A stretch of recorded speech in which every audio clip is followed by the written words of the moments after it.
I just had to see him. Warren Sapp's raw reaction as Deion Sanders' silent cancer battle sends shockwaves through Colorado football. The silence that shook a brotherhood. When you're Deion Sanders, better known as Coach Prime, you've lived a life that's been anything but ordinary. Hall of Famer, two-sport superstar, charismatic leader, and now head coach of the Colorado Buffaloes. Yet even a man as loud, flamboyant, and impactful as Sanders has his moments of silence. And for several weeks this year, Sanders disappeared from the public eye. No social media updates, no recruiting headlines, no locker room speeches, just silence.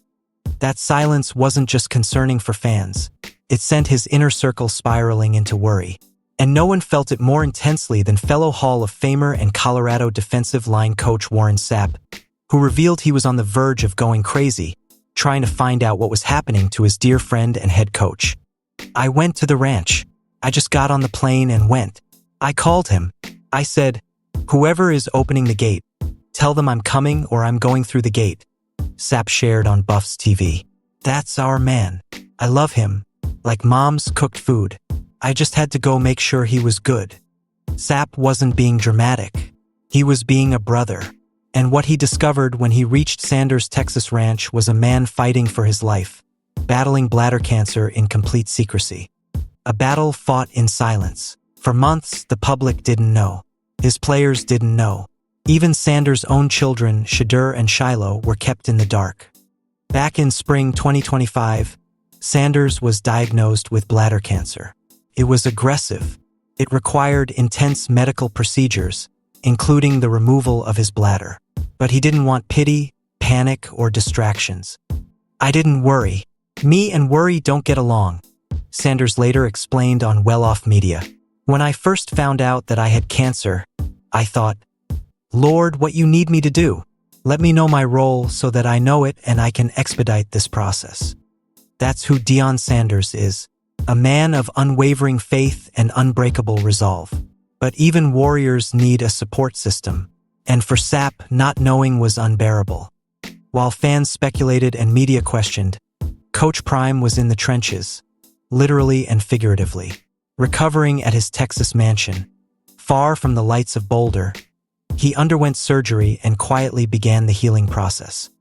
It wasn't until the end of July that he emerged and publicly announced that he was cured. But even now, the energy isn't fully back. The voice is softer, the movements slower. The mission, however, remains unchanged. Warren Sapp steps in. The NFL Brotherhood holds the line. While Sanders fought cancer privately, he left Boulder in capable hands. His hand-picked coaching staff, a powerhouse group of former NFL stars, rose to the challenge. Leading the charge was none other than Warren Sapp. With Sanders temporarily away, Sapp doubled down on discipline and structure during Colorado's fall camp. "It's the little things that will make us great," Sapp told Buffs TV. "It's the tedious repetition of the little things over and over and over again. That's what we do." And it's not just lip service. Sapp and the staff have implemented NFL-level standards throughout camp. Every stretch, every rep, every drill executed with precision. No shortcuts, no excuses. It's exactly the kind of environment Sanders would expect. And Sapp is making sure that, in Coach Prime's absence, nothing slips. The power team, NFL legends coaching the next generation. Sanders' coaching team is nothing short of legendary. Between them, they bring over 160 years of NFL experience. Names like Warren Sapp, DL Coach Hall of Famer, Super Bowl champion, 7x Pro Bowler. Marshall Faulk, Arby's coach, NFL MVP, Hall of Famer, 3x Offensive Player of the Year. Pat Shurmur, OC former NFL head coach and longtime offensive coordinator. Robert Livingston, DC respected NFL defensive strategist. Jason Phillips, Kevin Mathis, Domata Pico, George Hegeman, Andre Gurode, all with either NFL playing or coaching experience. Together, they bring 27 Pro Bowl selections, 5 Super Bowl rings, and 3 Hall of Fame jackets into one building. But more importantly, they bring heart. When Sanders couldn't lead, his team didn't just hold the line, they lifted it. Sapp and Falk, leading by legacy. Marshall Falk, like Sapp, has stepped into his role with laser focus. His approach, get the little things right, especially footwork. Every running back under Falk's supervision learns to move with control and intent before they ever run wild. It's not about flash, it's about foundation. And then there's Sapp, whose presence alone elevates the trenches. He's not just coaching, he's mentoring. He even brought footage from the NFL Hall of Fame ceremony in Canton to share with the Buffs, delivering personal messages from legends like John Randall. I just soak it up from them and I bring it back to the babies, Sapp said. Because just hearing it from me, they hear me all the time. But when John Randall was on, I could see their eyes pop up. It's these little moments, blending the past with the present, that are helping Sanders' vision live on through others. While the world criticized, Dion was fighting for his life. During Sanders' health battle, the spotlight remained firmly on his sons. Shadur, once projected as a top NFL draft pick, shockingly fell to the 5th round. Shiloh, despite an impressive college resume, went undrafted. Critics had a field day. Media outlets questioned their skills, their drive, even their character. What no one knew was that behind the scenes, their father was dealing with the hardest battle of his life. And he didn't say a word, not wanting to burden his son's dreams with his pain. Only after successful surgery did he let them in. That decision, to suffer in silence for the sake of his children's focus, is perhaps the most prime-time move Sanders has ever made. Not the showman, but the father. Not the icon, but the protector. The road ahead, a recovery filled with purpose. Coach Prime is back, but not at 100%. He admits it. You can tell by my voice that I don't have my full energy yet. I don't have my let's go yet. But what he lacks in volume, he makes up for in vision. Sanders is still committed to leading the Buffaloes, still signed through 2029, and still focused on turning Colorado into a championship-caliber program. But now there's something deeper driving him. He's not just coaching for wins. He's coaching with gratitude. He's not just shaping players. He's shaping lives. And that's why the people around him, like Warren Sapp, reacted with such raw emotion when he went dark. Because Deion Sanders isn't just a coach to them. He's family. Final thoughts. Brotherhood beyond the field. In sports, we often speak of brotherhood like a cliché. But in the case of Warren Sapp and Deion Sanders, it's real. When Coach Prime went missing, Sapp didn't wait for press releases. He boarded a plane. He drove to the ranch. He prepared to break through the gate if needed. Because that's what brothers do. And when Deion returned from surgery, Sapp was ready, not just with concern, but with commitment, to uphold standards, to inspire players, to carry the culture. That culture now stands stronger than ever. Not because of what Coach Prime says, but because of who he is. And because of those like Warren Sapp who love him like mom's home-cooked food. True brotherhood over headlines. Deion Sanders' cancer battle exposes the real ones, as Michael Irvin stands tall in his darkest hour. When the lights fade, brotherhood remains. There are friendships born in the spotlight, and then there are brotherhoods forged in the fires of life's harshest moments. For Deion Sanders and Michael Irvin, their bond isn't a product of press conferences, Super Bowl confetti, or Hall of Fame plaques. It was built long before that, in sweltering Florida streets, in crowded childhood bedrooms, and in locker rooms where adversity spoke louder than fans. Now, after a life-threatening health scare, Sanders has made it clear, not everyone who smiles in public is a friend, and not everyone who shows up in private comes empty-handed. But Michael Irvin, he came bearing loyalty. The silence, the sickness, and the search for truth. It started with silence.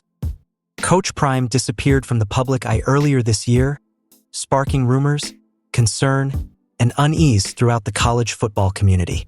The Colorado Buffaloes' larger-than-life leader, whose voice usually boomed with energy, had gone quiet. Few knew the real reason. Diagnosed in mid-April 2025 with aggressive bladder cancer, Deion Sanders made a conscious decision to fight the battle privately. Not even his sons, NFL players Shadur and Shiloh Sanders, were initially told. The diagnosis came like a blitz in the red zone, and Primetime took it head-on: surgery on May 9th, countless medical consultations, and a rapid 20 to 25 pounds weight loss, all while shielding the truth from those closest to him. "I didn't want to be a distraction," Sanders later admitted. But one man didn't wait for updates or headlines. Michael Irvin, the friend who kicked down the door. Michael Irvin, aka the Playmaker, is no stranger to pain, loss, or pressure. His 11,904 career receiving yards and 3 Super Bowl rings with the Dallas Cowboys came with a lifetime of grit. But it wasn't stats that brought Irvin to Sanders' Texas ranch. It was instinct. He sensed something was wrong. He remembered the face, the one filled with fear, uncertainty, and unspoken prayer. The last time he saw that look was when he was lying injured on the turf, and Dion stood over him, silently praying. This time, the roles reversed. "I remember the last time I saw your face with that worry, when I was lying on the carpet and you were standing over me praying," Irvin recalled, his voice thick with emotion. Irvin didn't wait for permission. He simply showed up. And when he arrived, it wasn't for photos, fame, or any other motive that too often poisons public figures' lives. It was to lift his brother. "You're not trying to prostitute my trial." Sitting beside Irvin in a recent heart-to-heart interview, Coach Prime didn't hold back. In a world where social media influencers, opportunistic acquaintances, and media vultures circle vulnerability like its currency, Dion praised Irvin for being different. "You came as my brother, and you lifted me, man, like you used to so often do when we played together. It wasn't about the cameras or the headlines," Dion said. Then came the sharp jab at the world outside. "You're not trying to prostitute my trial or my tribulation." The words hit hard, because they're true. For weeks, speculation surrounded Sanders' health. Opportunists used his silence to gain attention, clout, and in some cases, leverage. But Irvin, he didn't even tell people he was going. He simply did. That's not friendship. That's family. The pain that made the men. Both Sanders and Irvin grew up battling more than just opponents on the field. They fought poverty. They fought expectations. They fought the scars of broken homes and neighborhood violence. And long before they were NFL stars, they were kids learning to survive. "Our whole life, what we've done, we had a limp," Dion shared during the conversation. "When have we ever not been hurt?